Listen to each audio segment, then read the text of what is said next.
আমার নবীর সাহাবীরা কান্দার, নবী গো আজকে দুনিয়ার মধ্যে আমাদের মা নাই, আমাদের বাবা নাই। ইয়া হাবিব, এই আমলটা যদি আরো 10টা দিন আগে পাইতাম, 20টা দিন আগে পাইতাম, এই দুনিয়ার মা ছেড়ে আব্বা মা চলে গেছে। আমার নবী বলে সাহাবীরা রে, তোমরাই বুঝি এতিম, আমিও নবী এতিম, আমি নবী এতিম, এতিম রে। এই জগতের মধ্যে আমি নবীর মা নাই, আমি নবীর বাবা নাই। সাহাবীরা রে, আমি নবী, আমি কান্দি তোমাদের মতো এরকম। আমার আল্লাহ কয় হাবিব রে, তোমার চোখের পানি, তোমার সাহাবীদের চোখের পানি আমি রব্বে কারীম সইতে পারলাম না, তোমার জন্য দোয়া শিখিয়ে দিলাম, সাহাবীদের দোয়া শিখিয়ে দাও। রব্বেরা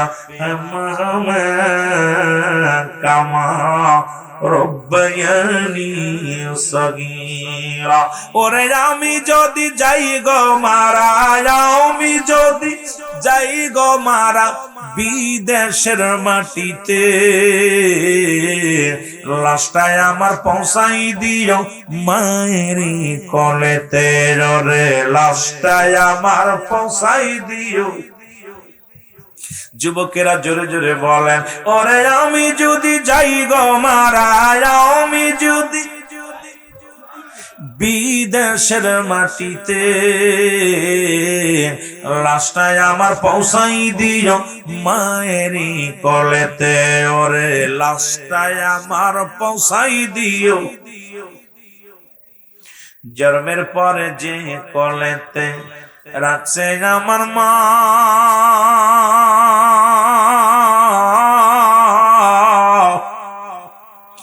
সেই মাকে না দেখাইয়া আমার দাফন দিও না এলাকাবাসী রে। আমি বইলা যাই তোমাদের, ও শ্রীপুরবাসী রে, আমি জানাই যাই তোমাদের, জন্মের পরে যে কোলেতে রাখছে আমার মা,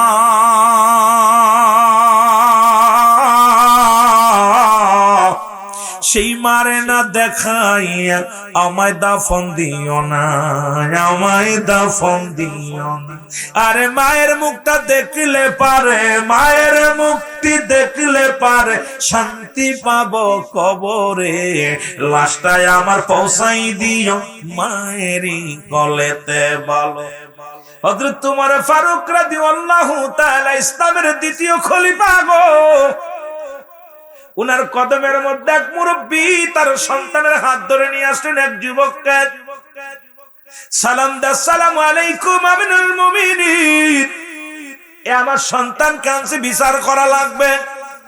এ মাগুরার যুবকেরা শোন, ছেলের জন্য আজকে কত না মিথ্যা মামলা দাও মানুষের নামে, ওই ঘুষখোর সন্তানের পক্ষ নিও না, ঘুষখোর সন্তানের পক্ষ নিও না, জিনাকারী সন্তানের পক্ষ নিও না, বেনামাজির বাবা হয় ও না বেনামাজি মুসলমান, শোনো, সুদ করে বেনামাজি গাঁজাখোর মদখোরের বাবা হয় না, পৃথিবীর মধ্যে ত্যায্য করে দাও সন্তানের বেনামাজি বেপরদা নারীর। এরা মুসলমান শুনে নাও, হযরত ওমর ফারুক ডাক দে কয়, ও বৃদ্ধা, এ কি তোমার সন্তান? বলে জি হুজুরি, নিয়ে আমার ছেলে, বিচার করা লাগবে। আমিনুল মুমিনিন ডাক দে বলে, যুবক, তোমার বাবা তোমাকে আমার কাছে আনছে বিচারের জন্য, তুমি কি, উনি কি তোমার বাবা হয়? বলে জি হুজুর, উনি আমার বাবা হয়। বলে তোমার বিরুদ্ধে অভিযোগ? বলে আমিনুল মুমিনিন, আমি জানি আপনি ন্যায়পরায়ণ, বাদশা আপনার কাছে ন্যায় বিচার পাবো। বাবাই যখন বলছে আপনার কাছে আনার জন্য, আমি তো দেরি করি নাই, সঙ্গে সঙ্গে আব্বার সনে রওনা দিছি। এরে খলিফা তোমার ফারুক ডাকতে বলে, বৃদ্ধা গো, তোমার অভিযোগগুলো বর্ণনা করো। বিদ্যা বলে, হুজুর, সন্তান বড় হয়ে গেছে, আমার গায়ের মধ্যে বল নাই, আমি শাসন করতে ভয় পায় বড়, এই জন্য আপনার কদমের মধ্যে আনছি, সন্তানের বিচার করা লাগবে। খলিফা ওমর কয়, কি কি অন্যায় করেছে বলো? বলে, 1 নাম্বার, আমার সন্তান মাদক সেবন করেছে, যেহেতু সিটু একটা পায়ে গেছি সামনে, এই বরাবর ওয়াজ দেখি করি, তারপর আলোচনায় যায়। এর ডাকতে বলে, হুজুর, 1 নাম্বার অপরাধ, আমার সন্তান মাদক সেবিকা গো। আমার যুবক বন্ধুরা শুনে নাও। আর হযরত ওমর ফারুক ডাকতে বলে, ও যুবক, তুমি কি মাদক সেবন করো? বলে, জি হুজুর। বলে, মাদক সেবন করো কেন? এটা তো গুরুতর অপরাধ। বলে, হুজুর আগে জানতাম না, এখন জানলাম। ও মুসলমান শুনে নাও, যে কাজ করলে তো মুসলমান ক্ষতি সাধন হয়, দেহের ক্ষতি সাধন হয়, এটাই তো সম্পূর্ণ হারাম করেছে আমার আল্লাহ। সুতরাং পৃথিবীর মধ্যে আজকে মদ গাঁজা জুয়া যেভাবে চলছে রে মুসলমান, শোনো, আজকে একটা বাড়ি কন্ট্রোল নাই, একটা ঘর কন্ট্রোল নাই। ও যুবক, আমি আস্তে আস্তে আলোচনার মধ্যে যাই। ডাকতে বলে, হুজুর দ্বিতীয় নাম্বার অপরাধ গো, আমার সন্তান মানুষ হত্যা করেছে। খলিফা হযরত ওমর ফারুকের চোখ দুটি লাল হয়ে গেছে রে। ডাকতে বলে, যুবক রে, তুমি নাকি মানুষ হত্যা করেছো? বলে, জি হুজুর। বলে, তুমি কি জানো না মানুষ হত্যা করা মাফ? বলে, হুজুর জানতাম না, এখন জানছি। কয়ে, তোমার এর বিচার হবে। হুজুর মেনে নিলাম, আপনি যে বিচার করবেন সেই বিচার আমি মেনে নিলাম। তৃতীয় অপরাধ হুজুর, তৃতীয় বিচার হলো আমার সন্তান জিনা ব্যভিচার করে। এ যুবকরা, ওয়াজ একটু কান দেয়া হুনো। কি করে? জিনা করে। উমরে ফারুক খুব ক্ষিপ্ত হয়ে গেছে। হযরত উমরে ফারুক রাদিয়াল্লাহু তাআলা কেন যেন একদম টকবক করতেছে রক্ত। ডাকতে বলে, যুবক, তুমি কি জিনা করছো? বলে, জি হুজুর। বলে, তুমি কি জানো না জিনা করা হারাম? বলে, হুজুর আগে জানতাম না, এখন আপনি জানাইলেন তাই জানলাম। বলো, যুবক, তুমি কি শাস্তির বিধান জানো? কয়, না হুজুর। বলে, শোনো শোনো, পৃথিবীর মধ্যে কোন যদি যুবক, কোন বিবাহিত অবিবাহিত নারী, অবিবাহিত পুরুষ যদি জিনা করে, শাস্তির বিধানটা নিয়ে যাও কালীনগরের বাবারা, কালীনগরের পূর্ব পাড়ার যুবকেরা, শ্রীপুরের জগতের বাবারা, আমার একটু লক্ষ্য করে শুনবেন। এর এক নাম্বার, যদি কোন অবিবাহিত নারী, অবিবাহিত পুরুষ জিনা করে গো, থাক ভাই, থাক এ ভাই, থাক, ঠিক আছে। এরে যদি কোন ব্যক্তি জিনা করে, শাস্তির বিধান হলো 100 ডুরা তার গায়ের মধ্যে মারতে হবে। যদি সে কয়েক ডুরা মারা পর যদি মারা যায়, ও মুসলমান, সে কাফন পাবে, দাফন পাবে, জানাজা পাবে। শুধু অবিবাহিত থাকার কারণে তার জন্য কাফন জায়েজ আছে, তার জন্য জানাজা জায়েজ আছে, তার জন্য দাফন জায়েজ আছে। মুসলমান, দাফন করানোর পর বাকি যে বেতের আঘাতগুলো থাকে, এটা তার কবর উপরে মারতে হবে। এটা হলো কোরআনের আইন, এটা হলো হাদিসের আইন। শুনে নাও, একটা বিচার যদি শ্রীপুরের জমিনে হতো, আমার দেশের এই যুবক যুবতী জিনা ব্যভিচার চিরতরে বন্ধ হয়ে যেত। জোরে বলেন ঠিক কিনা? এবার বিবাহিত নারী, বিবাহিত পুরুষ আজকে বউ থুয়ে গেলে বিদেশে পাও না। অনেকে স্বামীর আমানত নষ্ট করে, স্ত্রী। ও যুবক সমাজ মা বোনেরা শোনো, অনেক মা বোন আছেন স্বামীর হক নষ্ট করেন, অনেক বাবারা আছেন বিবির হক নষ্ট করেন। শুনে নেন। পৃথিবীর মধ্যে যদি কোনো বিবাহিত নারী, বিবাহিত পুরুষ যদি জিনা করে, শাস্তির বিধান হলো এই পৃথিবীর মধ্যে সর্বপ্রথম তার বুক পর্যন্ত না, এই বুক পর্যন্ত মাটির নিচেই পুঁততে হবে, কঙ্কার সুরে মারতে হবে, পাথর সুরে মারতে হবে। যতক্ষণ পর্যন্ত মৃত্যু বরণ না করে, ততক্ষণ পর্যন্ত তার গায়ে পাথর সুরে মারতে হবে। নিশ্চিত যখন মৃত্যু বরণ করেছে, অনুভব করতে পারবেন, এবার তাকে কবর কয় মাটি খুঁড়ে উঠাইবেন। উঠাইয়া দিবালয়ে তারে কুকুর শিয়ালদের লাশটা খাওয়া দিতে হবে। কোন বিবাহিত নারী, বিবাহিত পুরুষের জানাজা জায়েজ নয়। কোন বিবাহিত পুরুষ, বিবাহিত নারী জিনাকারী মুসলমান শোনো, এই জানাজা পড়া যাবে না, দাফন দেয়া যাবে না, কাফন দেয়া যাবে না।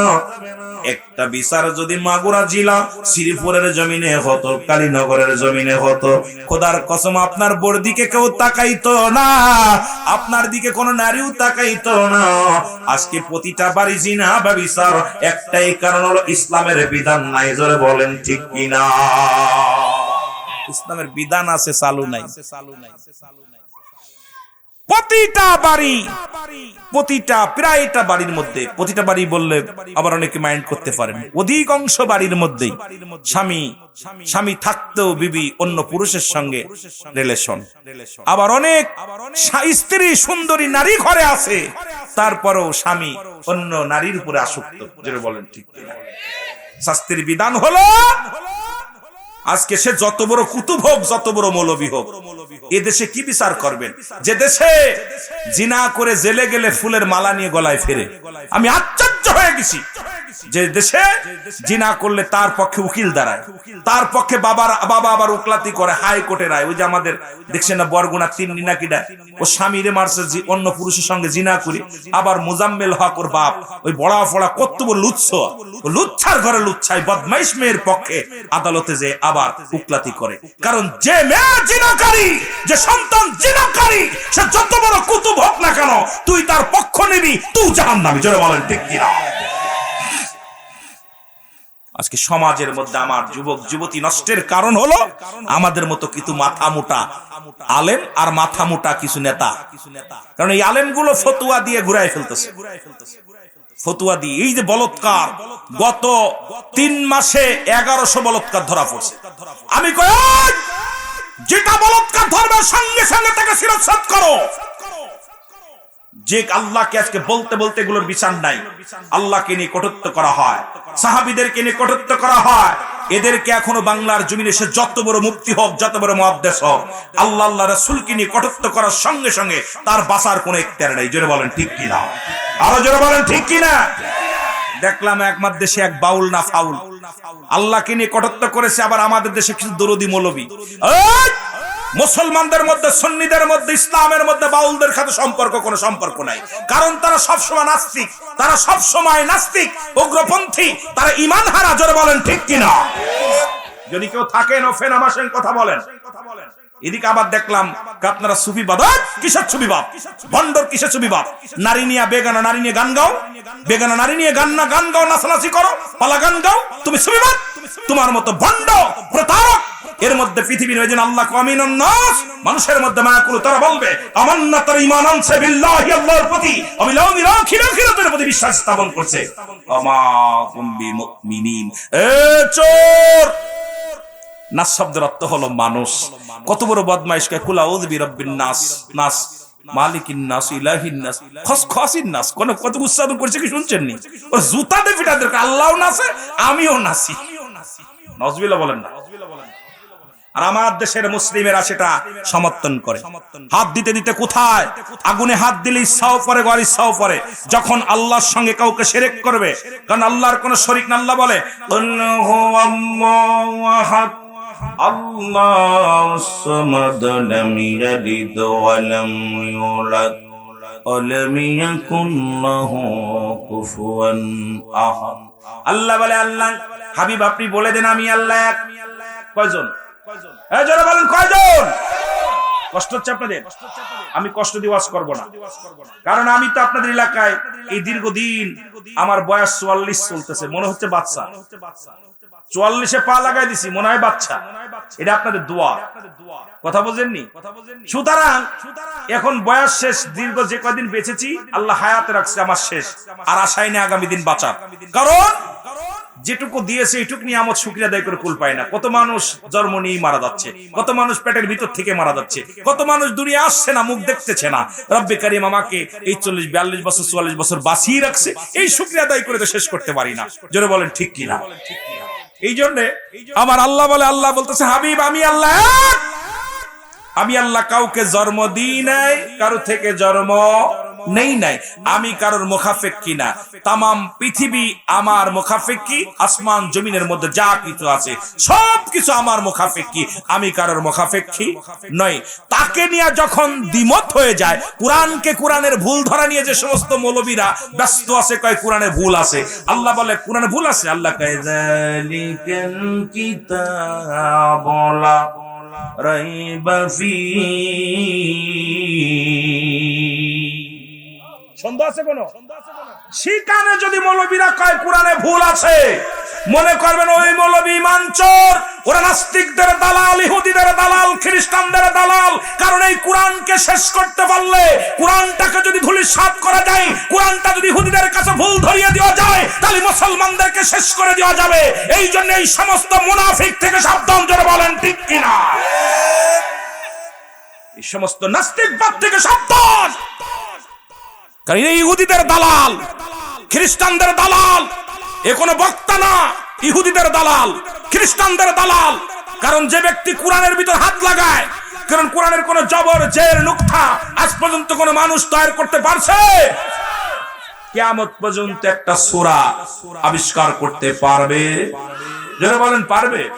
ইন আল্লাহ কয় কাদের জন্য কোরআন জানেন? আদাল্লিল মুত্তাকিন,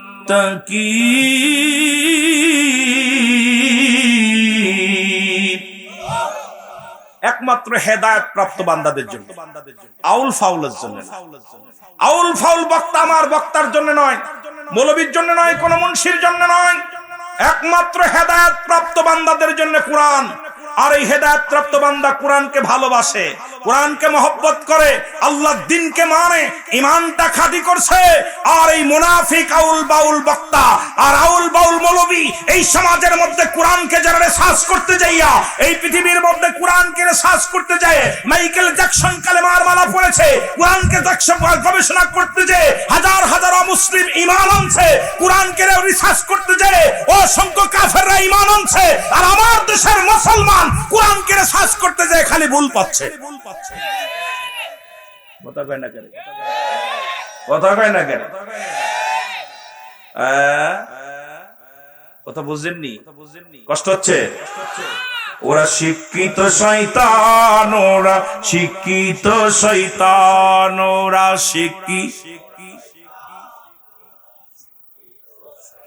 দুর্নীতির ওই একরায় বসে জাহির করে জ্ঞান, কলম দিয়া কামাই টাকা, কলম দিয়া কামাই টাকা, আবার ধরে সাধুর ভান। ওরা শিক্ষিত, আর একটু জোরে বলা যাবে না, ওরা শিক্ষিত শয়তান, ওরা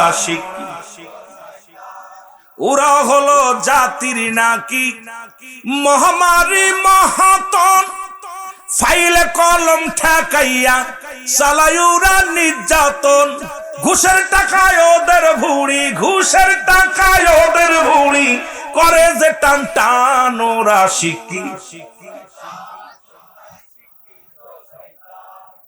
আমলিগ বিএনপির নামও নাকি কোরআনে আছে। কথা বুঝেন না? ওদিক আবার বলতেছে কোরআনের ভিতরে ফিরানো কি কার কি জন্য বললো, এটার নামও আছে। আশ্চর্য হয়ে যায়, মাঝে মাঝে এগুলো খেয়াল করি, আশ্চর্য হয়ে যায় তখন আল্লাহ এদেরকে কি দিয়া মানুষ করছে। এরা নাকি আমাদের রাহাবার, যে কোরআনের ভিতর খুঁজা খুঁজে পাইছে এগুলো। কথা বুঝেন? স্কুল কলেজের দিকটা ভাই দেখো না চোখ মেলিয়া, মেয়েরা সব বই ছাড়িয়া আছে শুধু প্রেম লইয়া, ঠিক না? আরো জোরে। স্কুল কলেজের দিকটা ভাই দেখো না চোখ মেলিয়া, ছেলেরা সব বই ছাড়িয়া আছে শুধু প্রেম লইয়া। আরে অস্ত্র যে তার সঙ্গের সাথী, অস্ত্র যে তার সঙ্গের সাথী, হইতেছে মস্তান। ওরা শিক্ষিত, ঠিক কি না? আমরা লেখাপড়া করি, এটা অ্যাকাউন্টের প্রফেসর কলেজের সরকারি কলেজের অ্যাকাউন্টের প্রফেসর, লেখাপড়া করে নাই। আমরাও কোন ক্লাস ফার্স্ট সেকেন্ড ক্লাস পাই নাই, বই নাই। শরিয়াতে ডিগ্রি যেগুলো নেওয়ার দরকার এগুলো নিছি। বই টানতে টানতে পিছনে ব্যথা হয়ে গেছে, হাত ব্যথা হয়ে গেছে। আর এখন গত পরশুদিনকেও রাজশাহী বিশ্ববিদ্যালয় থেকে 3টি কসর উদ্ধার করছে। 5 আগস্টের পর বাংলাদেশ অধিকাংশ বিদ্যালয় থেকে অসংখ্য বিপুল পরিমাণ আর্মি গুলা বন্দুক, রাইফেল, অস্ত্র উদ্ধার করেছে। জোরে বলেন ঠিক কিনা? কারণ এখন আর পড়ালেখা নাই, এখন খালি রাজনীতি। যে দলের হয়ে আমাদেরকে ক্যাডার বানাইতেছে। আর ওই নেতা, মাথা মোটা নেতা বয়া বয়া থাকে, নির্বাচনের আগে পায়ে ধরে ভাই ভোট দিন, আব্বা মা খালু দাদা কত কথা কয়, নির্বাচনের পরে আর খুঁজে না পাওয়া যায়। জোরে বলে ঠিক কিনা? কারণ আমিও ভুক্তভোগী। আজ যে সাকিবুল হাসান ছিলেন, উনি আমার বড় কাকা শালাস ছিলেন। শেখ সাহেবরা চেনেন? ফুফতো ভাই, কথা বুঝেন? এগুলো পরিচয় দিতে গেলে সব নেতারা চিনি। যেই বড় হয়ে গেছে একসময় আয়া পোলাপানের সঙ্গে খেলা করতো, যেই বড় হয়ে গেছে এর আর খুঁজে পাই না, আসলে অহংকার। এগুলো আমি ভুক্তভোগী, আমি নিজাম চেয়ারম্যানের বাঁচতে। পরিচয় যদি নিজেরটা দিই সব চেনবেন মাগুরায়, কিন্তু নিজের পরিচয়, এত পরিচয় প্রয়োজন নাই। এই যে হিরণ ভাই, এত চিনি, আমার পরিচিত, যিনি আজকে প্রধান অতিথি। এ মুসলমান বাংলাদেশে কিন্তু এই সমস্ত নেতাদের চিনা আছে, যেই আঙ্গুল খুলে কলা গাছ। আরে দাম পোশাকে পেটে পেটে ঘষা লাগে, বুকি নেয় না। জোরে কোন ঠিক কিনা? পেটে পেটে ঘষা লাগে, পেটের ভিতর থাকে ময়লা, আপনার পেটে ময়লা, আমার পেটে ময়লা, ঘষণ লাগলে মুনাফিকি বাড়তেছে। জোরে বলে ঠিক কিনা? বুকে ভালোবাসা, বুক মেশে না। কথা বুঝেন? বুক মিশতেছে না, একটাই কারণ হলো ধোঁকাবাজে ধরে ফেলেছে, ধোঁকাবাজে ধরে ফেলেছে। জোরে বলেন ঠিক কিনা? এ যুবকেরা কথা খুশনি কেন? কষ্ট হচ্ছে, কষ্ট হচ্ছে। আল্লাহ কবুল করে। জোরে উঠলি কে? বয় মুচাফিসে পলিথিন নিয়ে আসতি, একটা ফলে নিয়ে আইবি। এই বয়সে ডায়াবেটিস হইলেই তো নি রে, সব ডায়াবেটিস ধরছে। হাসি না বাবা, মাহফিলে কানতে হবে, চোখের পানি ফেলতে হবে। আমি রুহুল আমিন সিদ্দিকী হাসি রহস্য দিতে পারি না। যতগুলো ওয়াজ দেখবেন আপনারা বাড়ি বসে দেখছেন, সত্য ইসলাম তহিদেরি মুর্শিদাবাদ কলধ্বনি আমার অনুষ্ঠান, মাই টিভিতে সত্য ইসলাম, আর টিভিতে তহিদেরি মুর্শিদাবাদ, সওয়াল জবাব আমি গুনাহগার পরিচালনা করে থাকি। বাংলাদেশে একাধিক টেলিভিশন আলোচনা করে থাকি। কিন্তু আমি মাগুরার ছেলে, অনেকেই চেনেন, আমার বাড়ি সকলে যেন করে নাই, অনেকেই জানেন আমি মাগুরার গৌরব। কিন্তু আমার পরিচয় আমি নিজে দিই অনেক সময়, আমি তো আমার মায়ের পরিচয় তো অস্বীকার করতে পারবো। আমি যেখানে থাকি না কেন, আমার সবচেয়ে বড় পরিচয় আমি মাগুরার সন্তান। সবচেয়ে বড় পরিচয়, একটা জেলা, অল বাংলাদেশে বিকশিত জেলা, সেটাই আমার মাগুরা জেলা। মারহাবা বলেন না? দেখছেন এত বড় একটা শুনে তাও সুসংবাদ শুনেও কথা কয় না। আমরা যে 100% শিক্ষিত, এটাও শুকরিয়া আদায় করতেছে না। আরে সবাই অশিক্ষিত হোক, খাতা কলমে তো আমরা 1 নাম্বার। কথা কয় না কেন? এখানেও চোর আছে, কত বড় বাটপাড়া আমার দেশে। মাগুরা খোঁজ দিলে প্রায় 60%, 40% অশিক্ষিত, সেখানে যদি হয় বিকশিত, কত হেন দুর্নীতি। জোরে বলেন ঠিক কিনা? এটা একটা দুর্নীতি না? দুর্নীতি। আল্লাহ কবুল করুক। জোরে বলেন আমিন। মুহাব্বতের সঙ্গে দুরূদ শরীফ পড়েন আল্লাহুম্মা। আর চা খান ভাই কই?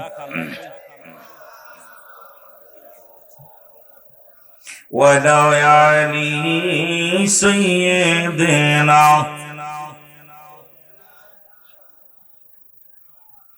এ দুনিয়ার মুসলমান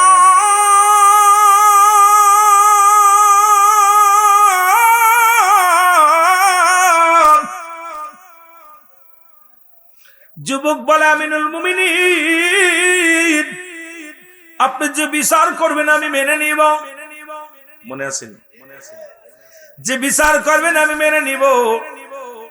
হুজুর আপনি আমাকে ফাঁসি দিবেন মেনে নিব, মৃত্যুদণ্ড মেনে নিব, যে রায় দিবেন আমি মেনে নিব, কিন্তু আমার বিচার করার আগে আমার বাবার বিচারটা আগে করা লাগবে। কার বিচার? যেটা বলেন কার বিচার? বাবার বিচার। খলিফা হযরত ওমর ফারুক ডাকতে বলে, যুবক তুমি কার বিরুদ্ধে অভিযোগ করো? তুমি কি ভুলে গেছো গো, উনি তোমার বাবা হয়। কারণ বাবাদের বিষয়ে দোয়া করতে যাইয়া আদম নবী দোয়া করে শুনেন নিজের জন্য, ইউনূস আলাইহিস সালাম দোয়া করে নিজের জন্য, আখিরি নবী রাহমাতুল আলামিন আল্লাহ দোয়া শিখায়, রব্বিরহাম হুমা কামা রব্বায়ানি সগীরা। জোরে বলেন রব্বিরহামহুমা কামা।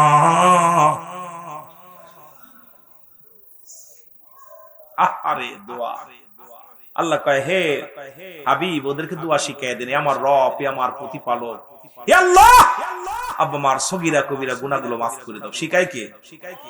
জোরে বলেন শিখায় কে? আদম নবী নিজের জন্য দোয়া করে, আমার নবী নিজের জন্য দোয়া করে নাই, শুধু উম্মতের জন্য দোয়া করেছে। আদম নবী বলেন রব্বানা জালামনা আনফুসানা ওয়া লাম তাগফির লানা ওয়া তারহামনা লানাকুনান্না মিনাল খাসিরিন।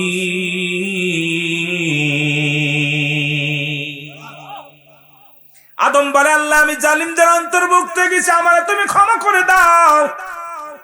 কিন্তু আমার নবী কয় আল্লাহ বাবা মার সগীরা কবিরা গুনাহ মাফের জন্য আল্লাহ শিখিয়ে দেয় দোয়াটা। আদম নবীর দোয়া শিখিয়েছে, রব্বে কারীম আদম রে তুই এইভাবে দোয়া কর, তুই তো ভুল করেছিস, যেটা ভুল করেছিস সমাধান করতে হলে তুমি বলে দাও আমি জালিমদের অন্তর্ভুক্ত হয়ে গেছি, আমারে তুমি ক্ষমা করে দাও। কারণ আদম নবীরে যদি কোনো ব্যক্তি জালিম বলে তার ঈমান থাকবে না। ইউনূস আলাইহিস সালাম যখন মাছের পেটে চলে গেলেন, ইউনূস আলাইহিস সালাম দোয়া পড়ে বলেন লা ইল্লা আনতা সুবহানাকা ইন্নী কুনতু মিনাজ জালিমিন। ইউনূস আলাইহিস সালাম ডাক দে বলে আল্লাহ আমি জালিমদের অন্তর্ভুক্ত হয়ে গেছি। কিন্তু আমার আপনার নবী রহমতের নবী, নবীজি বললেন সাহাবীরা রে তোমরা কেউ কি কবুল হজের সব পাইতে চাও? সাহাবীরা বলে ইয়া রাসূলুল্লাহ ইয়া হাবিবাল্লাহ কে বা না চায়? নবী বললেন তোমাদের বাড়ি যাদের মা বেঁচে আছে, যাবা বাবা বেঁচে আছে, বাড়ি যে সালাম দিবা আসসালামু আলাইকুম, তোমার আমলনামায় একটা কবুল হজের সব লেখা হয়ে যাবে। জোরে জোরে চিল্লায়া বলা যাবে না মারহাবা। এখন সাহাবীদের অনেকের আব্বা নাই মা নাই, সাহাবীদের ভিতরে প্রতিযোগিতা কে কত আমল করতে পারে, আমাদের ভিতরে প্রতিযোগিতা কে কয়টা বাড়ি করতে পারে, কে কয়টা বিয়ে করতে পারে, কে কয়টা বিল্ডিং করতে পারে, কে কয়টা গাড়ির মালিক হতে পারে। কিন্তু সাহাবীদের ভিতরে শুধু আমল, কে কত আমল করবে, কে কার চাইতে বেশি আমল করবে, এটা ছিল সাহাবীদের মধ্যে মুসলমান বাড়াবাড়ি। আমার নবীর সাহাবীরা কান্দার নবী গো আজকে দুনিয়ার মধ্যে আমাদের মা নাই, আমাদের বাবা নাই, এই আমলটা যদি আরো 10টা দিন আগে পাইতাম, 20টা দিন আগে পাইতাম, এই দুনিয়ার মা ছেড়ে আব্বা মা চলে গেছে। আমার নবী বলে সাহাবীরা রে তোমরাই বুঝি এতিম, আমিও নবী এতিম, আমি নবী এতিম, এতিম রে এই জগতের মধ্যে আমি নবীর মা নাই, আমি নবীর বাবা নাই। সাহাবীরা রে আমি নবী আমি কান্দি তোমাদের মতো এরকম। আমার আল্লাহ কয় হাবিব রে তোমার চোখের পানি, তোমার সাহাবীদের চোখের পানি আমি রব্বে কারীম সইতে পারলাম না, তোমার জন্য দোয়া শিখিয়ে দিলাম, সাহাবীদের দোয়া শিখিয়ে দাও। রব্বেরা কামা রব্বায়ানি সগীরা। ওরে আমি যদি যাই গো মারা, আমি যদি যাই গো মারা বিদেশের মাটিতে, লাশটাই আমার পৌঁছাই দিও মায়ের কোলেতে, রে লাশটাই আমার পৌঁছাই দিও। যুবকেরা জোরে জোরে বলেন ওরে আমি যদি যাই গো মারা, আমি যদি বিদেশের মাটিতে, লাশটাই আমার পৌঁছাই দিও মায়ের কোলেতে, ওরে লাশটাই আমার পৌঁছাই দিও। জন্মের পরে যে কোলেতে রাখছে আমার মা,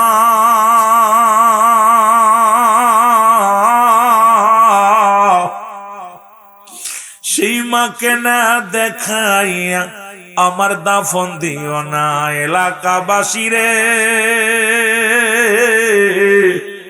আমি বইলা যাই তোমাদের ও শ্রীপুরবাসী রে,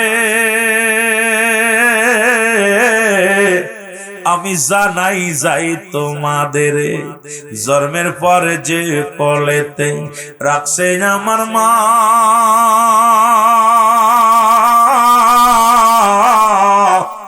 সেই মারে না দেখাইয়া আমায় দাফন দিও না, আমায় দাফন দিও না।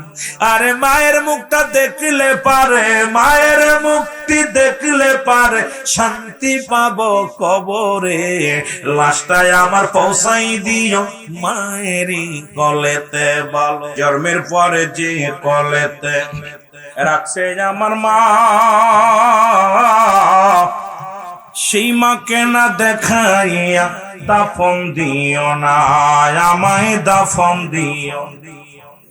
মায়ে মুক্তি আমার দেখলে পারে, মায়ে মুক্তি আমার শান্তি পাবে কবরে, লাশটায় আমার পৌঁছাই দিও মায়েরই কোলেতে, ওরে লাশটায় আমার।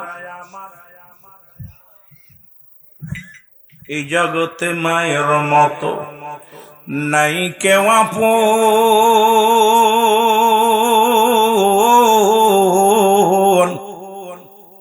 সেই মারে না দেখাইয়া আমার দিও না দাফন। এই জগতে বাবার মতো নাই কেউ আপন,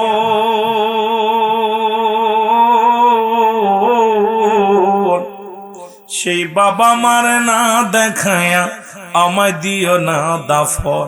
আমার মায়ের মুক্তি দেখলে পারে, মায়ের মুক্তি দেখলে পারে শান্তি পাবো কবরে, লাশটায় আমার পৌঁছাই দিও মায়েরই কোলেতে, ওরে লাশটায় আমার। খালা বলো ফুফু বলো মায়ের মতো নয়, চাচা বলো খালু বলো তোমার বাবার মতো না। যতদিন মা থাকবে ধরায় কানবে সন্তানের আশায় রে, সন্তানের আশায়। মায়ে গত তুলে করবে দুয়া, না দাদা মোর সন্তান রে, লাশটায় আমার পৌঁছাই দিও মায়েরই কোলেতে, ওরে লাশটায় আমার। এ দুনিয়ার মুসলমান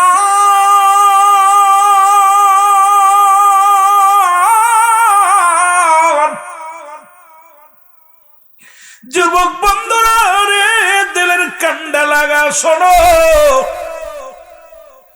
যুবক বলে হুজুর আমি জানি আপনি নাই পড়া নয় বাদশা, আমার বাবার বিচারটা কি করা লাগবে? কার বিচার মনে আছে? বাবার বিচার করা লাগবে। এবার খলিফা ওমর ফারুক ডাকতে বলে যুবক কি বলতে চাও? বলে হুজুর এক নাম্বার আমার আব্বা আমাকে একটা ভালো মা দেয় নাই, এক নাম্বার আমার আব্বার ভুল, আমি যার গর্বে দুনিয়ার মধ্যে আগমন করলাম সেই মা ছিল একজন জিনাকারিনী, বেপরদায় চলাফেরা করত, আমলদারি না পর্দাশীলতা নারী নয়। সুতরাং এক নাম্বার অপরাধ করেছে আমার আব্বা, কারণ আমার মা যদি ভালো হতো ওই মায়ের গুণে গুণান্বিত হয়ে আমি সন্তান ইসলামের বিধান বুঝতাম। ওরে এক নাম্বার অপরাধ আমার বাবার। যুবকরা তোদের হাতে ধরে বলে যাই, পায়ে ধরে বলে যাই, রিক্সা চালকের মেয়ে বিয়ে কর, কোন গাঞ্জাখোরের মেয়ে বিয়ে করিস না, এরা বেপরদারি বিয়ে করিস না। ওরে মুসলমান শোনো, ঘুষখোরের মেয়ে বিয়ে করিস না, মদখোরের মেয়ে বিয়ে করিস না। প্রয়োজন হলে রোজা রাখ, সারা বছর রোজা রাখবো, তবু মুসলমান বেগানা, ও মুসলমান বেপরদা বেনামাজি মুসলমান এমন নারী আমরা বিয়ে করতে রাজি নয়। জোরে বলেন ঠিক কিনা? নবত মোল্লা ওয়াদায়ালি সাইয়্যিদনা। ওরে আসবে কবে সুখের একটা দিন গো এলাহি, আসবে কবে সুখের একটা দিন, বলো আসবে কবে সুখের একটা দিন গো এলাহি, আসবে কবে সুখের এলাহি।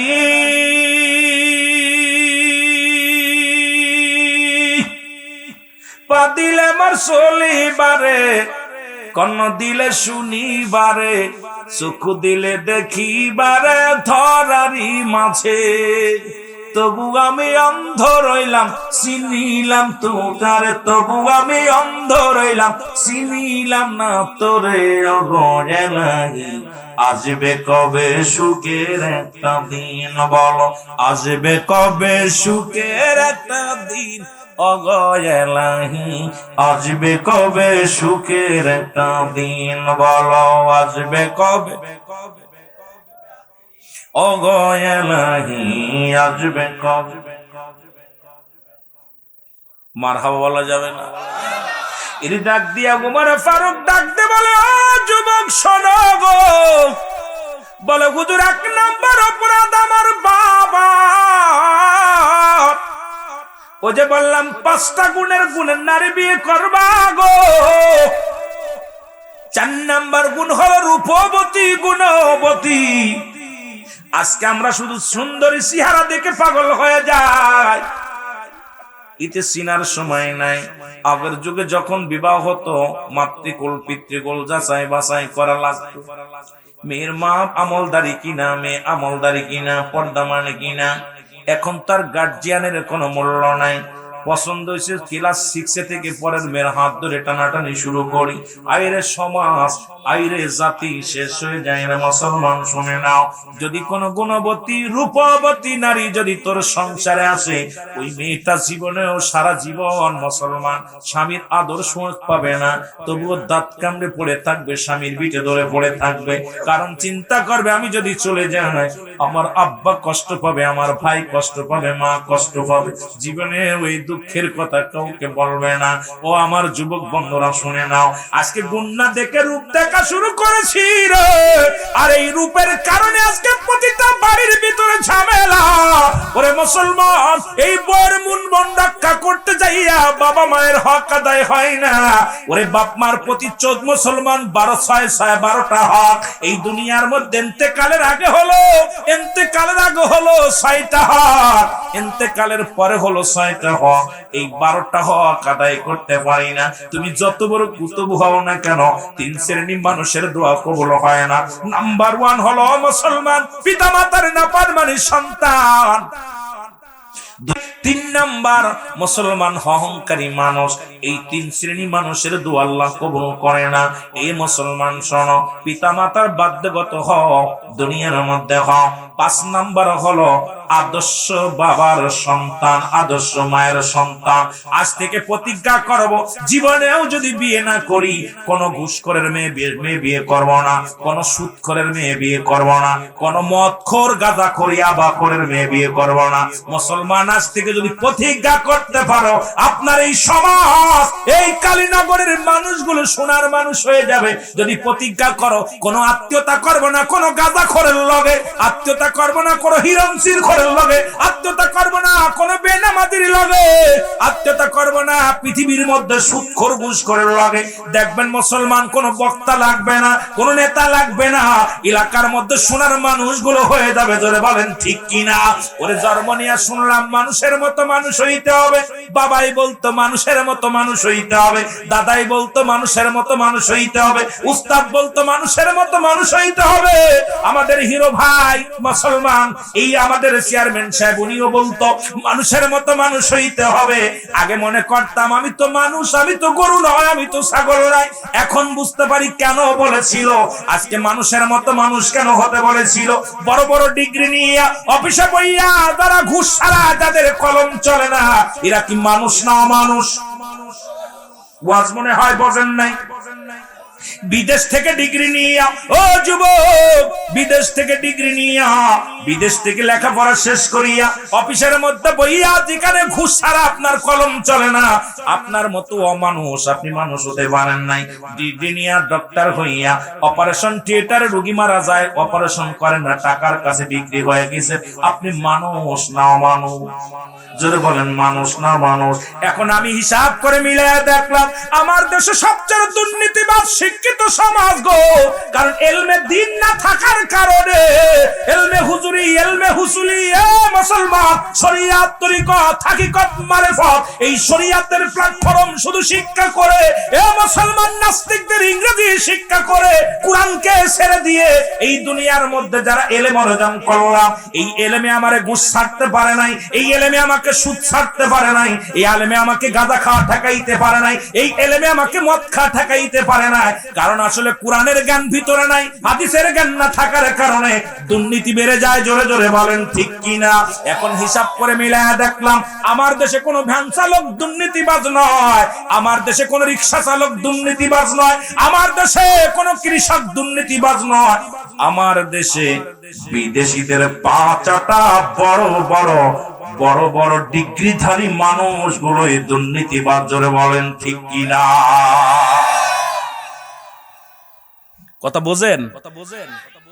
কারণ কুরআন নাই ওর ভিতরে। ও সুদ ঘুষ কিনা বোঝে না, হারাম হালাল বোঝে না। মাদারুজ্জুন নবুয়াতের প্রথম খণ্ডের মধ্যে বান হারামকে হালাল বললে কাফের। শরিয়াতের দৃষ্টিতে কোন ব্যক্তি হারামকে হালাল করে আর কোন মায়ের পুতের নাই। পৃথিবীর মধ্যে হালালকে হারাম বলার আর কোন মায়ের পুতের নাই। সুতরাং আপনি হারাম হালাল চালাই দিবেন আর কোন মুসলমান? ধোঁকাবাজ, বাটপার, গুন্ডা। ইসলাম এগুলো বরদাস্ত করে না। ইসলামের বিধান মানবেন, কিছু মানবেন, কিছু ছেড়ে দিবেন। এটার নাম তো ইসলাম হতে পারে না। জোরে বলেন ঠিক কিনা? আমি মিলায় দেখেছি। আপনি দেখেন না আপনার আশপাশে যারা আছে ডক্টর ইঞ্জিনিয়ার হইয়া তারা যদি সুমানুষ, মানুষের মতো মানুষ নতে পারে, ওরে লেখাপড়ায় কি করছে? ওর ভিতরে এলেম আছে কিন্তু দিন এলেম না, কোরআন নাই।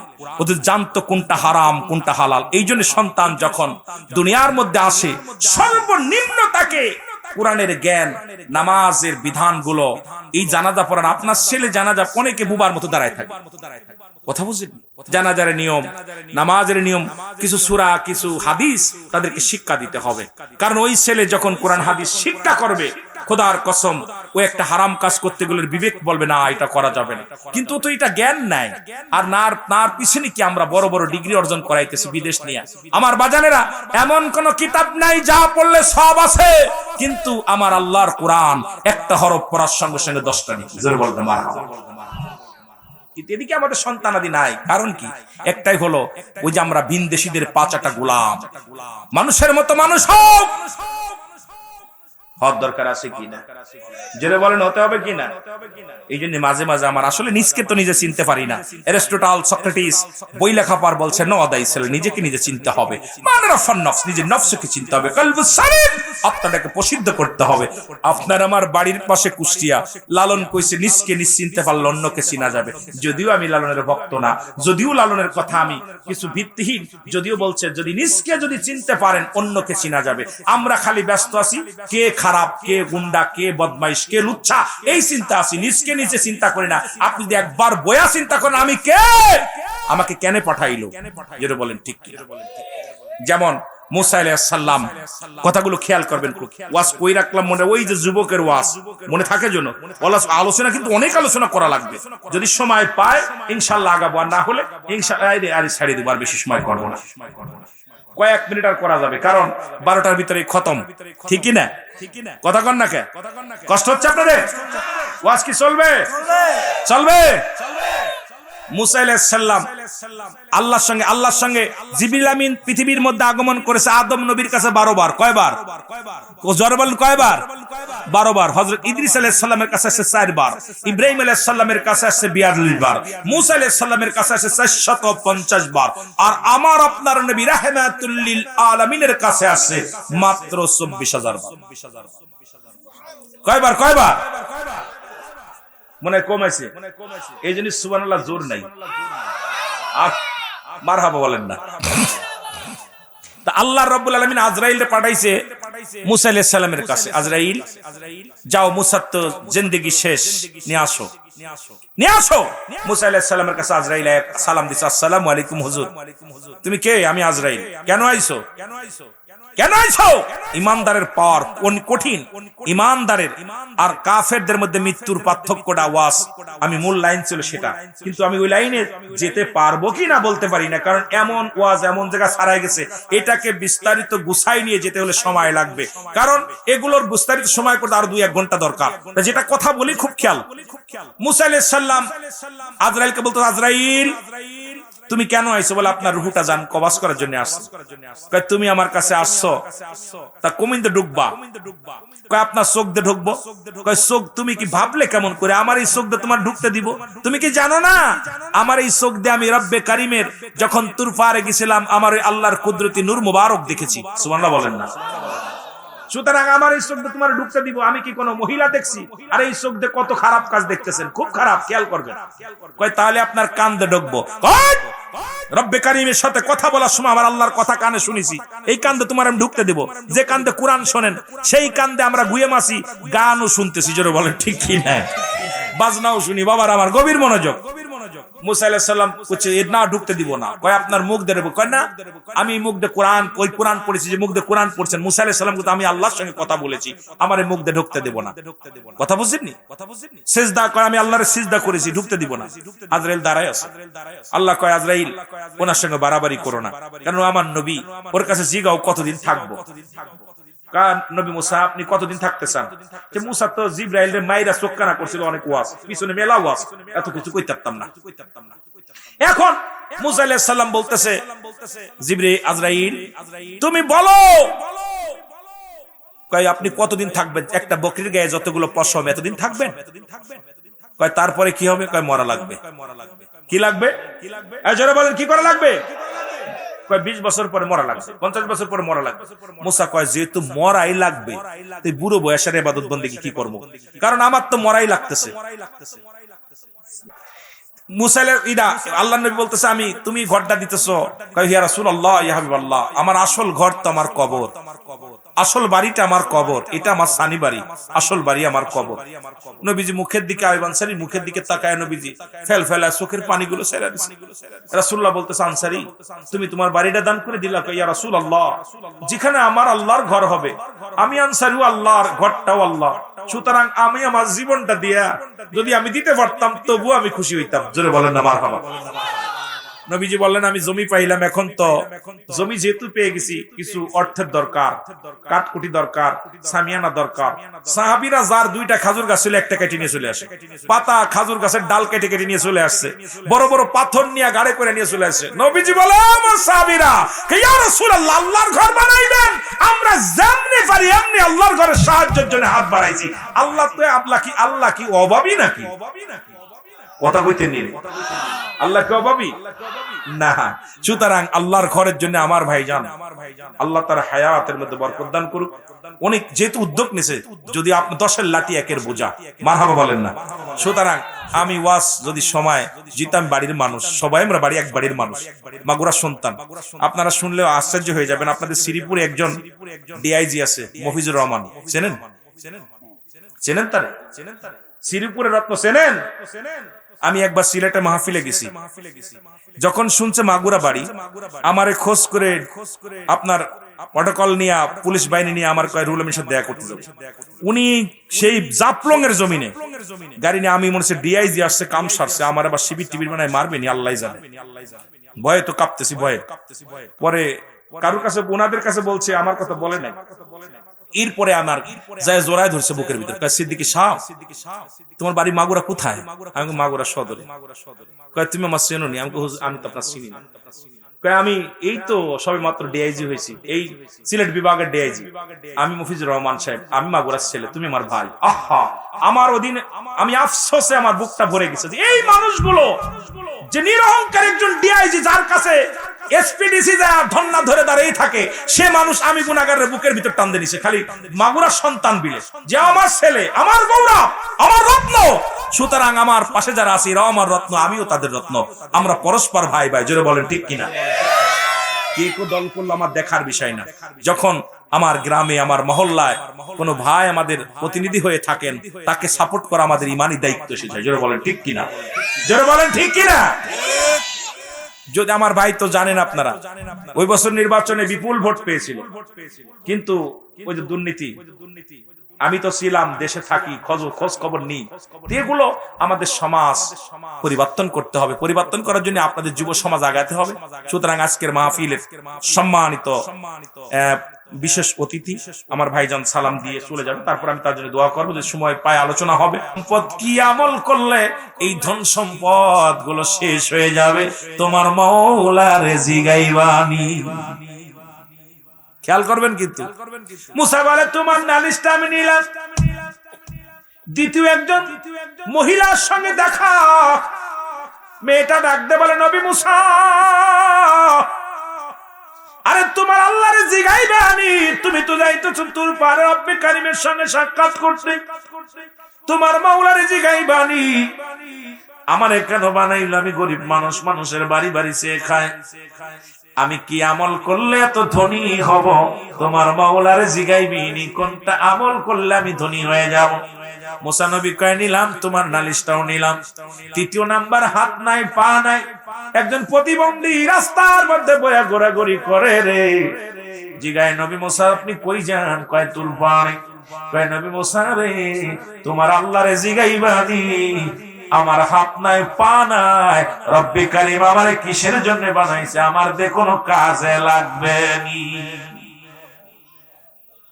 তিনটা নালিশ নিয়ে মুসা নবী রওনা হয়ে গেলেন।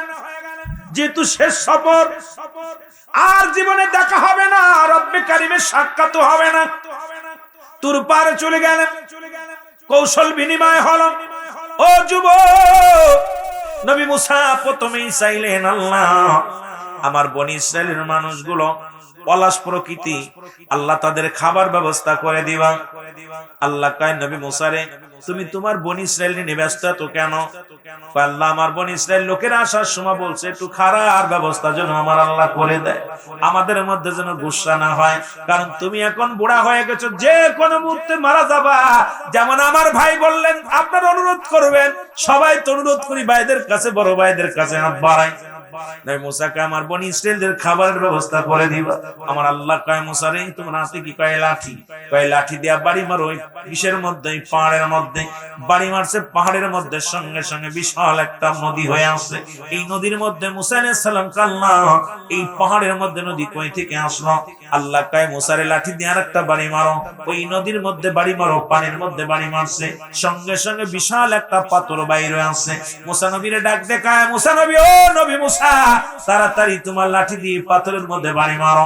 বাড়ি মারছে, সঙ্গে সঙ্গে পাথরের ভিতর থেকে একটা হরিণ বাইর হয়ে আসছে। এবার হরিণের গালের মধ্যে দেখে তাজা ঘাস। মুসা নবী ডাকতে বলে রব্বে কারীম কি আশ্চর্য নীলা, পাহাড়ের মধ্যে নদী, পাহাড়ের মধ্যে নদী, নদীর মধ্যে পাথর, পাথরের মধ্যে হরিণ, তার গালের মধ্যে তাজা ঘাস। আমার আল্লাহ কয় নবী মুসা রে তোরা হলি সৃষ্টি, আমি হলাম স্রষ্টা। শুধু আমি বনি ইসরাইল নয়, কুল কায়নাতের সমস্ত মাখলুকাত হলো আমার। আমি আল্লাহ কুল কায়নাতের সব প্রাণীকে খাওয়াই। সুতরাং তুমি দেখছো তোমার শুধু বনি ইসরাইলদের জন্য নয়, রব্বে কারীম সমস্ত মাখলুকাতকেই খাওয়ায়। জোরে বলা যাবে না মারহাবা। কি লজ্জা দিছে আল্লাহ। দেখছো নি? তুমি তোমার গোত্রের মানুষের চিন্তা করো। পাহাড়ের মধ্যে, পাথরের মধ্যে, সাগরের মধ্যে একটা প্রাণী আছে, ওকেও আমি খাওয়াইতেছি। কে খাওয়াইতেছে? এরপরে সুদখোরেরা মানুষ হবে না, ঘুষখোরেরা মানুষ হবে না। ঘুষখোরের দলেরা, সুদখোরের দলেরা শোন, হারামখোরেরা শোন। যেমন শুয়োরের মাংস খাওয়া হারাম, সুদ খাও হারাম, ঘুষ খাও হারাম। তুমি সারা জীবন ঘুষ খাইবা আর সুদ খাইবা, আর বাজারে যে গরুর গোশত কিনে খাওয়া, এটা চলবে না। ওদের জন্য মাগুরাতে স্পেশাল স্পেশাল শুয়োর জব করে তাদের খাওয়ানো লাগবে, কারণ সুদ ঘুষ যদি না ছাড়ে ওইদের জন্য শুয়োরের গোশত হালাল। ধরে বলেন ঠিক কিনা? সুদ খা কি, ঘুষ খা কি, শুয়োরের গোশত খাবা, ঘুষ আর সুদ খুঁজবা বড় বড় মুরগি, চলবে না। যদিও সময় পাবো না বাবারা, আমার গভীর মনোযোগ। মুসা নবী ডাকতে বলে রব্বে কারীম তিনটা নালিশ নিয়ে আসছিলাম আপনার কাছে, তিনটা প্রশ্ন নিয়ে আসলাম আপনার কাছে, উত্তর চাই। বলে মুসারে তাড়াতাড়ি বলো কি উত্তর? ডাকতে বলে রব্বুল আলামিন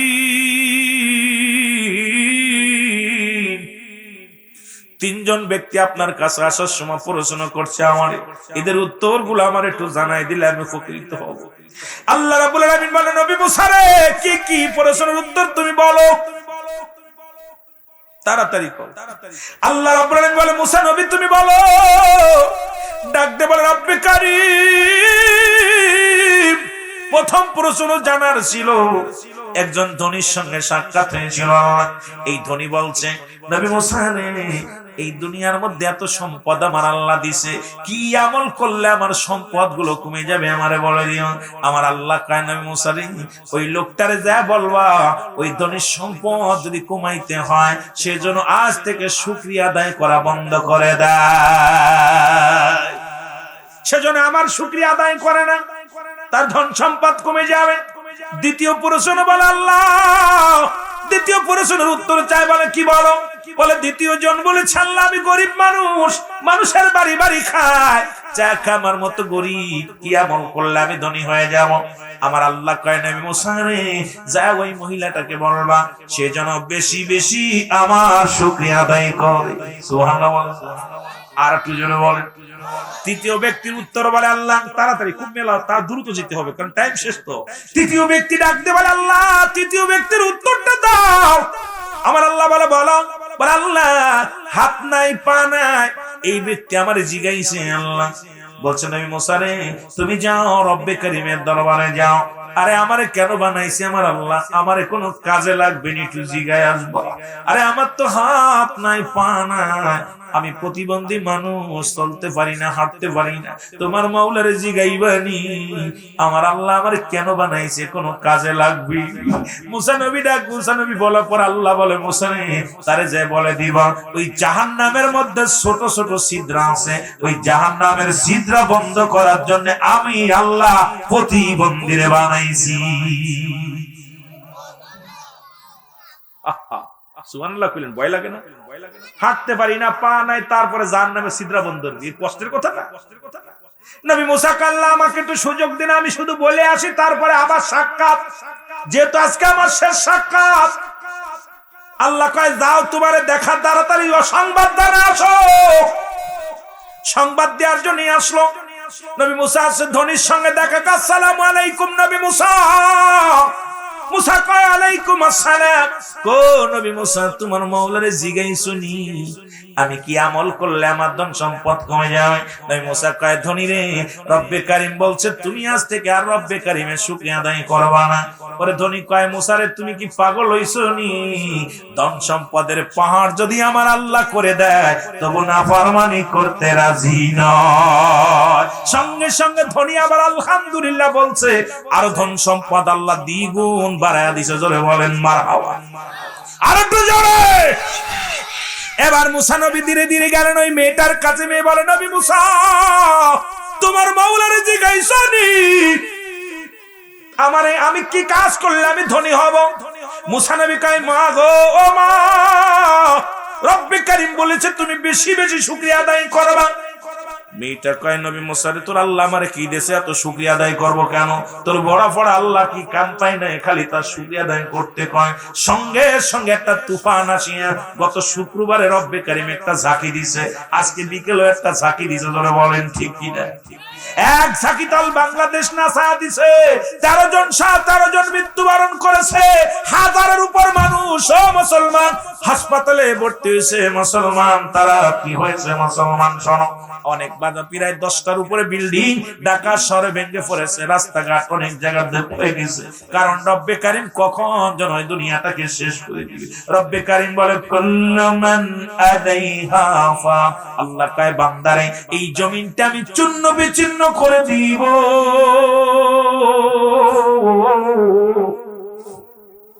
এই জমিনের মধ্যে যা কিছু আছে আমি চূর্ণ বিচূর্ণ করে দিব। এই জমিনের মাটিগুলো আমি পুরো উত্তম বানায় দিব গো।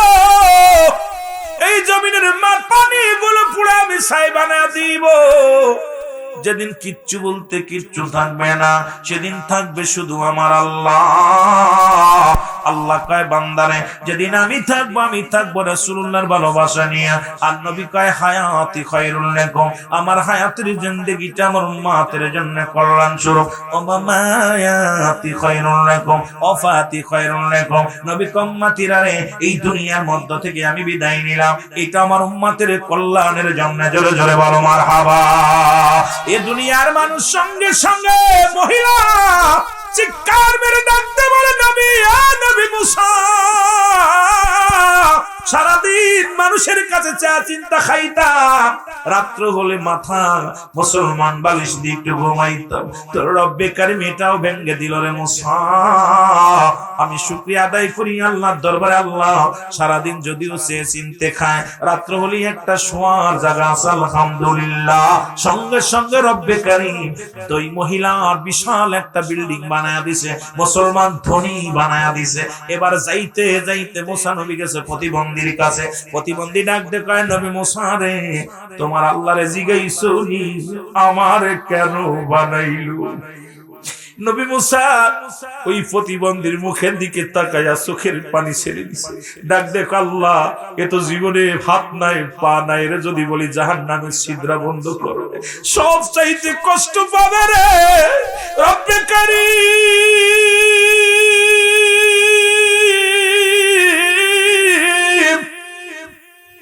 আমি কেমনে তোরে বলবো? প্রতিবন্ধী জিগায়, নবী মুসা রে তাড়াতাড়ি বলো তোমার রব কি বলেছে। প্রতিবন্ধীর জবাবে মুসা আলাইহিস সালাম বলে, প্রতিবন্ধী রে, রব্বে কারীম আমারে বলছে তোমারে দিয়া জাহান্নামের মধ্যে ছোট ছোট ছিদ্র আছে, এইগুলো তোমারে দিয়ে বন্ধ করবে। প্রতিবন্ধী চোখের পানি মুছে ডাক দেখাল, আলহামদুলিল্লাহ। প্রতিবন্ধী ডাক দেখায়, নবী মুসা রে, আমার জীবন ধন্য যে আমার আল্লাহ রাব্বুল আলামিন আমারে বিফলে বানাই নাই, বিনা প্রয়োজনে আমারে বানাই নাই, আমারে তো জাহান্নামের ছিদ্রা বন্ধ করবে। আমার জীবনটা ধন্য, তবু আমি ধন্য, আমার আল্লাহ আমারে বানাইছে। আমার আল্লাহ কয়, জিবরিল তাড়াতাড়ি যা নবী মুসা রে যে বল, আরে তোরে প্রতিবন্ধীরে জানায় একটা নয় দুটি নয়, আমি আল্লাহ ওর জন্য আমি 8টা জান্নাতের দরজা খুলে দিলাম। জোরে জোরে চিল্লায়া বলা যাবে না মারহাবা।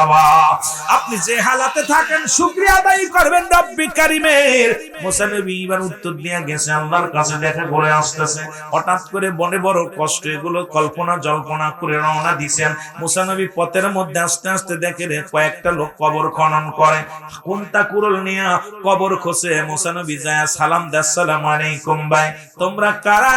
কয় আমরা এই যে কবর খুঁজতে দেখছেন। কয় কার কবর খনেন? কয় এলাকার মধ্যে একজন মানুষের কবর দেয়া হবে, এখানে দাফন করা হবে। মুসা আলাইহিস সালাম ডাক দিয়ে বলে, বাইরে আশপাশে তো কোনো বাড়ি দেখি না, কার কবর হবে? কয় বাইরে ওই লোকটা দেখতে শুনতে আপনার মতো, চওড়া লম্বা চওড়া আপনার মতো, যদি কিছু মনে না করেন আমাদের সহযোগিতা করেন, কারণ কয়েকজন ফেরেশতা মানুষের সুরত ধরে কবর খনন করে। এইবার মুসা নবীকে আমার হাতে দাও, আমার হাতে কোদাল দাও, কোদাল দিয়া কোদাল খুন্তা দিয়া মুসা নবী নিজের কবর নিজে খনন করলেন, সুন্দর একটা কবর বানাইলেন। মুসা নবী কবরে যখন খনন করা হয়ে গেল, এইবার আজরাইল কাল্লা ডাক দে, আজরাইল দেরি করো না, জান্নাতের ভিতরে যাও, একটা জান্নাতি ফল নিয়ে আপেল নিয়ে বাইর হয়ে যাও, কারণ আমার নবী মুসা আপেল পছন্দ করে রে। ওই আপেলটা শেষ বিদায়ের সময় তাকে পান করায় দাও, খাওয়ায় দাও। এই মুসলমান কবর যখন খনন করা হয়ে গেছে গো, মুসা আলাইহিস সালাম কবরটা দেখে আফসোস করে, রব্বে কারীম, হায় রে নিষ্ঠুর কবর, কবর রে, কেমনে এই জায়গা মানুষ থাকবে রে? কোন জায়গায় লাইট নাই, বাতি নাই, সাথী নাই। আল্লাহ, হায়রে নিষ্ঠুর কবর। এই কবরের দিকে তাকায়া গবেষণা করতে লাগলেন, এত অহংকার কিসের রে ভাই? কারণ জীবনের প্রথম কাপড় পরিধান করেছেন মানুষের হাতে, শেষ বিদায়ের কাপড় পরিধান করবেন মানুষের হাতে। তবে কেন মিথ্যা মামলা দাও? তবে কেন মানুষকে কষ্ট দাও, প্রতিবেশীরে কষ্ট দাও? কারণ জীবনের প্রথম লজ্জাস্থান তুমি ঢাকছে তোমার প্রতিবেশী গো। পৃথিবীর প্রথম কাপড় পরেছো মানুষের হাতে, মানুষের সহযোগিতায়। আবার শেষ বিদায়ের কাফন দাফনের কাপড় পরবে মানুষের সহযোগিতায়। দাফন করাবে তোমার প্রতিবেশীরা, কবর খনন করবে প্রতিবেশীরা, জানাজা পড়বে প্রতিবেশীরা। এই জিনিসটা যদি কোনো মানুষ চিন্তা করতো গো, এই দুনিয়ার মধ্যে অন্যায় পথে পা বাড়াইতে পারতো না। আবার নবী মুসা আলাইহিস সালাম কবর খোনা পর ডাকতে বলে, ভাইরা এই কবরটা আগে খুঁজা শেষ, এবার ফেরেশতারা কয় নবী মুসা মনে যদি কিছু না করো এই কবরের মধ্যে একটু গড়িয়ে দেখো, কারণ যে ব্যক্তি এখানে ঘুমাইবে লম্বা চওড়া আপনার মতো দেখতে, চেহারা সবু আপনার মতো। তখন নবী মুসা টের পায় না আজরাইল এসে গেছে সামনে। ও মুসলমান শোনো, দিলের কান্ডা লাগায় শোনো। মুসা নবী যখন কবরের ভিতরে শুইয়া যখন শুইয়া আফসোস করে, আল্লাহ ও রব্বি কারীম, এই হলো মানুষের শেষ ঠিকানা, এই হলো মানুষের শেষ ঠিকানা। চিন্তা করার সঙ্গে সঙ্গে একটা আফেল আনিয়ে এক ফেরেশতা হাতের মধ্যে দিয়েছে। মুসা নবীর আর বুঝতে বাকি নাই, আরে আমি আফেল প্রিয় ছিলাম, কারণ ফল পছন্দ করতাম, এখন আমার সামনে আফেল চলে আসছে। মুসা নবী আফেলটা ভালো মতো যখন কামড় দিলেন, আল্লাহ আজরাইল তাড়াতাড়ি ঢুকে যাও মুসা নবীর মধ্যে। এবার আফেলটাও খাওয়া শেষ, মুসা নবীর জান্ডা কবাজও শেষ, মুসা নবীর ইন্তেকাল হয়ে গেল। যুবক নবী মুসার কবর নিজে খনন করলো। আল্লাহ পাক কয় ডাক দেখো ফেরেশতারা মুসা নবীর কবর থেকে উত্তোলন করো, করা জান্নাত থেকে পানি আনো। জান্নাত থেকে পানি আনা হলো, মুসা নবীকে গোসল করানো হলো, মুসা নবীর জান্নাতি পোশাক পরানো হলো। অসংখ্য ফেরেশতা জানাজা পড়ায়া মুসা নবীর দাফন করে দিল। আজ পর্যন্ত পৃথিবীর সব মানুষ মুসা নবীর কবরটা কোন জায়গা নির্দিষ্ট কেউ বলতে পারে না। ওই মানুষ চিন্তা করে মুসা নবী যেহেতু তুর পারে যাইতো এই রাস্তা দিয়ে, আন্দাজের পর বিশাল একটা এরিয়া সুন্দর করে মুসলমান শুনে নাও, বিশাল একটা পাকা করে এরিয়া একটা দর করে রাখছে। সবাই বলে এটা মুসা নবীর কবর, কারণ মুসা নবীর কবর কোন দুনিয়ার মানুষ দেন নাই, দুনিয়ার কোন মানুষে দেন নাই। মুসা নবীর কাফন দাফনের কাজ সব কিছু করাইছে আমার আল্লাহ, তার ফেরেশতা দিয়া। জোরে জোরে চিল্লায়া বলা যাবে না মারহাবা, আর একটু জোরে জোরে চিল্লায়া বলা যাবে না আল্লাহু আকবার। ও যুবক, সুতরাং এই মরণের পেয়ালা পান করতে হবে গো। 2 নাম্বার বিপদ হলো মানুষের কবর।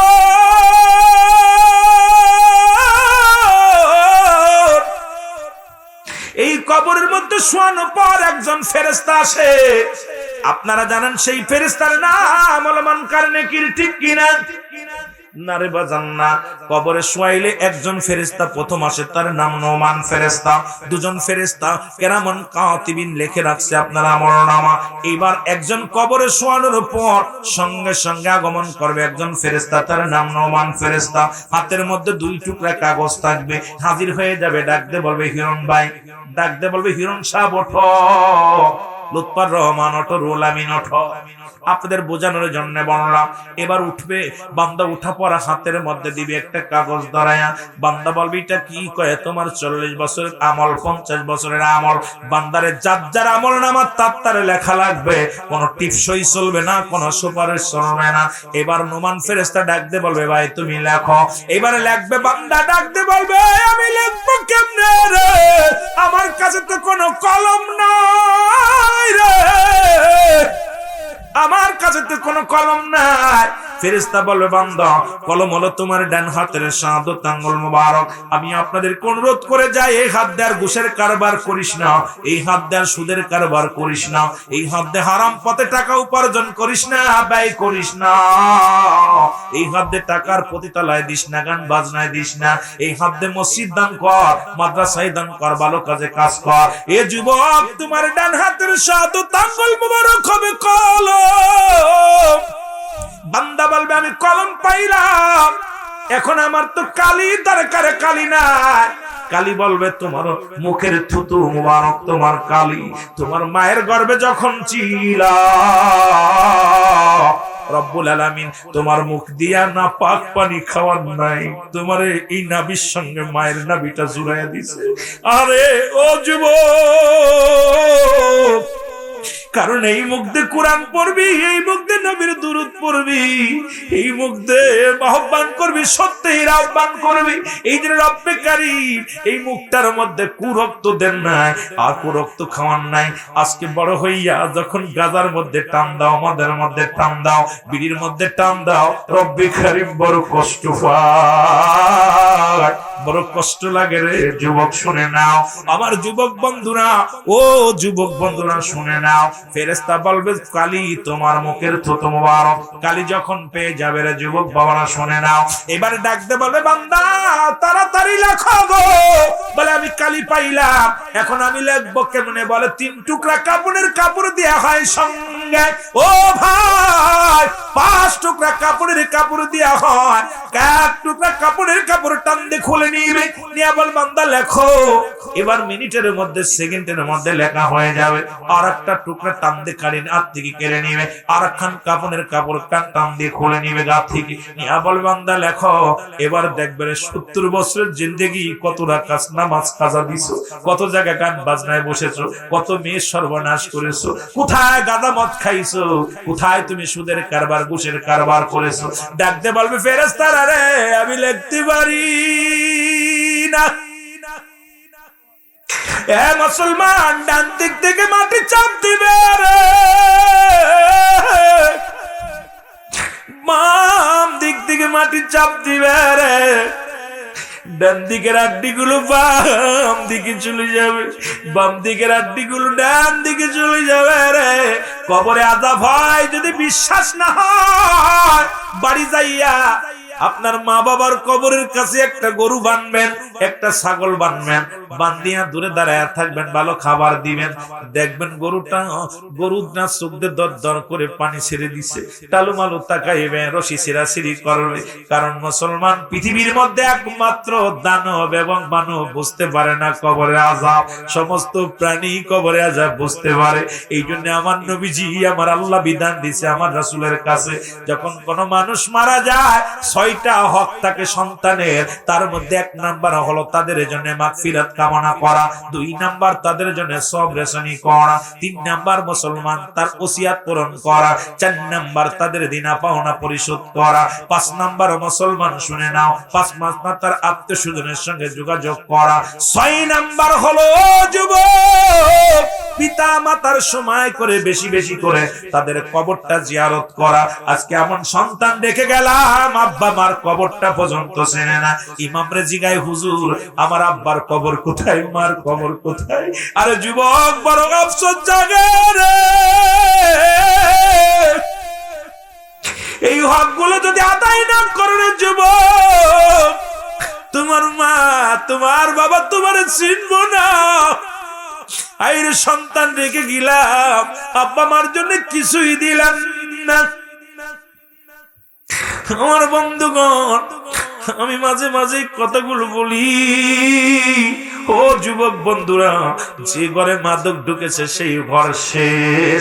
এই জন্য আমি কিছুদিন আগে একটা গান গাইলাম, কবরেতে আগুন পাবি বিড়ি পাবি না, বলো কবরেতে আগুন পাবি বিড়ি পাবি না, খারে জম্মের খাওয়া যত খাবি খা, কবরেতে আগুন পাবি বিড়ি পাবি না। ফেরেশতারা খায় না ঘুষ, থাকিবে না তোর যে হুশ, মুগুর মারিবে ধরে গর্জন মারিবে ধরে, রক্ষা পাবি না। কবরেতে আগুন পাবি বিড়ি পাবি না, কবরেতে আগুন পাবি বিড়ি পাবি না। ঠিক কি না? দুনিয়ার মধ্যে মুখে আগুন দিয়া বড় কষ্ট, যে নিজের হিন্দুরা মরে গেলে দিই মুখে আগুন, আমরা জীবিত থাকতে দিই মুখে আগুন।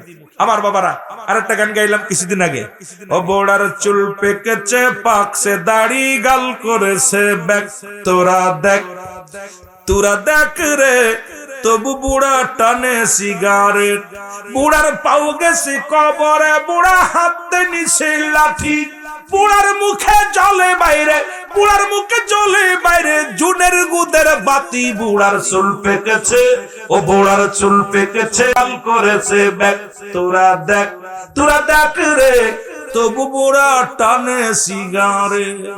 ঠিক কি? বুড়ো হয়ে গেছে, টান দিতেছে, পাশে পাশে গর্ত হয়ে গেছে, কপাল পোড়া চুলগুলো পেকে গেছে, এখনো মরার চিন্তা নাই। যেটা বলে ঠিক কি না আমার বাবারা? তবে বিড়ি সিগারেট খাইলে 3টা উপকার হয়। কয়টা? জোরে বলেন কয়টা উপকার গুলা করে যায়? কয়টা উপকার? জোরে বলেন কয়টা? তিনটি উপকার। নাম্বার ওয়ান, তারে কুকুরে কামড়ায় না। কি করে না? জোরে বলেন, কিসে কামড়ায় না? কুকুরি কামড়ায় না। কারণ মাদক সেবিকা যারা মাদক সেবন করে অল্প বয়সে বুড়া হয়ে যায়, আর বুড়া হলে হাতে নেয় লাঠি। কি নেয়? যার হাতে লাঠি থাকে তারা কুকুরি কামড়ায়। কুকুরি ভয় আছে, ওর কাছে যাওয়া যাবে না, কামড় দিবে। জোরে বলেন ঠিক কি না? কথা কই না কে? এক নাম্বার উপকার, তারা কুত্তায় কামড়ায় না। দুই নাম্বার অপরাধ, ওই বাড়ি চোর আসে না রাত বেড়ে। চোরে কয় বাড়ি যাওয়া যাবে না, ধরা পড়ে যাবো। জোরে বলেন ঠিক কি না? কারণ ওর ফুসফুসি নষ্ট হয়ে যায়, লিভার নষ্ট হয়ে যায়, ক্যান্সার। আমি তোদের পায়ে ধরি, এ যুবক, মাদক সেবন থেকে ফিরে আয়।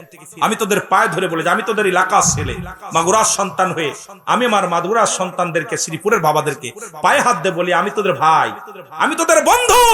অনুরোধ করি আজ থেকে মাদক থেকে ফিরে আয়। আমরা আজ থেকে মদ, গাঁজা, জুয়া, এরপরে আপনার ওই কি যেন বিড়ি সিগারেট থেকে আমরা ফিরে আসি। আমার বাবারা, দুই নাম্বার কলম যে চোর ঢোকে না, উপকার আছে, কারণ রাত ভরে কাশর ঘুম নাই, খালি হ্যাঁ হ্যাঁ করতে করতে। তিন নাম্বার মরণটা সহজ হয়। কি হয়?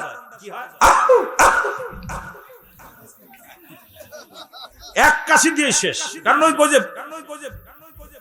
এই তিনটে উপকার, এখন যত খাবেন খান।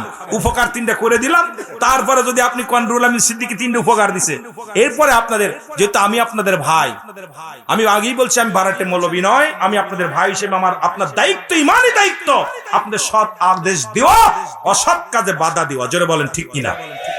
এই জন্য আমরা সবাই আপনাদের ভাই, আমরাও আপনাদের ভাই, আমরাও আপনাদের ভাই, আপনারাও আমাদের ভাই। জোরে বলেন ঠিক কিনা? আমার বাবারা, গভীর মনোযোগ, যেটা বলতেছিলাম, এরপরে ওনাকে ওই রকম তাকে আঘাত করে করে সমস্ত আমল নামাগুলো লেখানো হবে। লেখানোর পর ফেরেশতা ভালো আমলটা থাকলে বেশি হইলে উপরে লাগাবে, খারাপ আমলটা বেশি হইলে উপরে লাগাবে।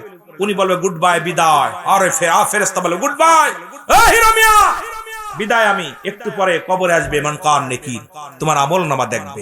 তখন উনি আফসোস করবে, তোমাকে 40 বছর 50 বছর হায়াত দেওয়া হলো, তুমি গুনাহ মাফ করে আসতে পারো নাই, তুমি অচাল মাল। কথা বুঝলেন? তোমার কবরে এরপর মন কান নেকির এসে দেখবে আপনার আমল নামাটা। দেখার পর তুমি যদি ভালো আমল হয়, জান্নাত থেকে একটা দরজা খুলে দিবে, কিয়ামত পর্যন্ত জান্নাতের নিয়ামত ভোগ করবে। আর যদি খারাপ আমল হয়, তোমাকে জাহান্নামের একটা দরজা খুলে দিবে। সারা জীবন ভরে কিয়ামত পর্যন্ত তুমি জাহান্নামের আগুন, বিচ্ছু, সাপ, বিচ্ছু এগুলো সব ভোগ করবে। সুতরাং রব্বে কারীম যেন আমাদের আমলটা ভালো করে কবরে যেতে পারে। জোরে বলেন আমিন। আরো জোরে বলেন আমিন। আমার বাবারা, শুধু তাই নয়, 3 নাম্বার হলো কিয়ামতের ময়দান। আর এই কিয়ামতের আলামতের আলোচনা করতে গেলে সময় লাগবে, খানে দাজ্জাল আসবে। এই যে আমাদের অনেকে বলতে কিয়ামত হবে, এই ভণ্ড, পৃথিবীর মধ্যে 40 জন ভণ্ড নবীর আগমন ঘটবে। 39 জন ঘটছে, আর একজন বাদ আছে। 39 জন পৃথিবীর মধ্যে ইমাম মেহেদী, 40 জন ইমাম মেহেদী আগমন ঘটবে। বাংলাদেশে কোনো ইমাম মেহেদী আইব না। বাংলাদেশে যদি কোনো পীর সাহেব ইমাম মেহেদী বলে দাবি করে, ওরে 2টা জুতা দিয়ে বাড়ি মারলে নেকি আপনার বেশি হবে। কারণ ইমাম মেহেদীর বাংলাদেশে কোনো জন্ম হবে না। ইমাম মেহেদীর গোত্র হলো বদুয়া গোত্র। ইমাম মেহেদীর মান নাম হচ্ছে, আমার বাবারা, মান নাম হচ্ছে মা আমেনা, বাবার নাম থাকবে আব্দুল্লাহ, আর বংশ থাকবে ফাতেমার বংশ। গোত্র হলো বদুয়া গোত্র। ইমাম মেহেদী আলাইহিস সালাম যখন আগমন করবে, এরা মক্কা মদিনায় ইমাম মেহেদীর পরিচয় রাসূল আকরাম সাল্লাল্লাহু আলাইহি সাল্লাম দিয়ে গেছে। আমি একটু বলে যাই, ইমাম মেহেদীর থাকবে নাম্বার চিনার উপায়। রাসূল বলে গেছে না ইমাম মেহেদীকে চিনা। আমাদের দেশে কিছু ভণ্ড পীর সাহেবের আগমন ঘটছে, তারা কয় ইমাম মেহেদী আমাদের বংশে এসে গেছে। ইমাম মেহেদী সাবধান! ওই যে আপনার ওই এক জায়গা হইছে, তারা নবীর ফাতেমা স্বামী সাজছে, ওদেরকে জুতা পিটা করতে হবে, ইসলামটাকে নষ্ট করতেছে এই সমস্ত ভণ্ডরা। এগুলো থেকে সাবধান। ইমাম মেহেদী আলাইহিস সালাম মক্কা নগরে জন্ম নিবেন, মদিনায় হিজরত করবে। হিজরত যখন ইমাম মেহেদী আলাইহিস সালামের পরিচয় বলছে, 40 বছর যখন ইমাম মেহেদীর বয়স হবে, তখন প্রকাশ পাবে। ইমাম যখন মক্কা মদিনার বুকে পাপ, ব্যভিচার, জিনা শুরু হয়ে যাবে, তখন এর মধ্যে পাপে এমন পরিচিত হবে, নিজের সন্তানকে নিজে রেপ করবে। বাংলাদেশ শুরু হয়ে গেছে। যারা বলেন ঠিক কিনা? নিজের ভণ্ড বাবা, অসংখ্য ভণ্ড বাবা। এ মুসলমান, গতকালকে নিউজ দেখছেন আপনারা? গতকালকে দেখলাম সন্তান বা মার লাশ কবরে শোয়ানোর পর, সন্তান ওই মাদকের টাকা দিতে পারে নাই বলে মার অত্যাচার করার পর মা মনে কষ্ট নিয়ে ফাঁস নিয়ে গলায় দড়ি নিয়ে মারা গেছে আপনার কাফাসিয়ার জমিনে।